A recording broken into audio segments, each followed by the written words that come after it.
Өмнө сая болсон хурал дээр бас оролцох санаатай байсан боловч бусад хурлууд авцад оролцож чадаагүй. Тэгэхээр энэ ажил дээрийн парк үйлдвэр технологийн паркууд бол Монгол улсын цаашдын одоо үйлдвэрлэлийн үндсэн бүтэц чиглэл байх ёстой гэдэг дээр миний итгэл үнэмшил бол 100% байдаг. За энэ үйлдвэр технологийн паркуудыг дагсан түрүүний бидний яриад байгаа жижиг дунд үйлдвэрлэл, за энэ зах зээл олон улсад өрсөлдөх чадвар бүхий одоо бүтээгдэхүүн гарах энэ бүх зүйл явах ёстой. Тийм учраас энэ чиглэлээр одоо та бүхэн бас хоорондоо яриад, хуралдаад, форум зохион байгуулад, асуудлуудаа яриад ингээд нэгтгэхэд бас тэгээд энэ байнгын орон дээр оруулж ирж байгаад бол одоо талархттай байна, дэмжиж байна.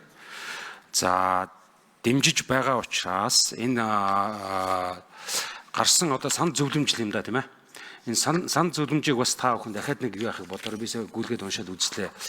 Одоо нөгөө ипотекийн зээл мэйл нь хамрагдах гэдэг ингээд нөгөө бусад юмнуудыг чирчглээр фокус алдагддаг шүү. Тэгэхээр яг паркийнхаа үндсэн технологи, зах зээл, татвар одоо юу гэдэг эрх зүйн орчин энэ юм дээрээ одоо фокуслохгүй болвол нөгөө тэндээсээ халиад одоо нэг орон сууц мус гэдэг яриад явчихвал бас нэг жоохон юм унчих гад байдэн шүү. Тэгэхээр энэ фокусоо одоо инженерүүд маань маш сайн тодорхой гаргаж тавьж яваараа гэж ингэж одоо санал хэлмээр байна. За хууль эрх зүйн орчныг одоо боловсронгуй болгох. За харамсалтай нь одоо өнөөдөр бас манай дээр энэ тулгымцсан асуудал бол энэ нөгөө хууль тогтоомж батлагдахтаа энэ Монгол улсад хөрөнгө оруулаад бас нэг үйлдвэр барьж байгаа, парк байгуулж байгаа нөхдүүдийг хүнд байдалд оруулцдаг ийм нөхцөл одоо яа харахгүй бидэнд байгаа. Одоо энэ нөттэй холбоотой тийм ээ. Маш олон үйлдвэрүүдийн хаалга барьсан. Маш олон одоо Монголд итгэж найдаж одоо төлөвлөгөөгөө гаргаж олон жил одоо тээзүү юм хийж үйлдвэр барьсан нөхдүүд бол хохирсон байгаа. Тэгэхээр цааш дээр энэ одоо тогтоолын төсөл дээр бол энэ нэгэнт баригдсан хөрөнгө оруулсан энэ үйлдвэрүүдийг бойжуулах, босгож ирэх тал дээр бас тодорхой санд залтуудыг оруулах бас их зүгээр байхаа гэсэн юм бодолтой байна. Өөрөөр хэлбэл цоо шинийг барьж байгуулах биш, нэгэнт эхэлсэн байгаа.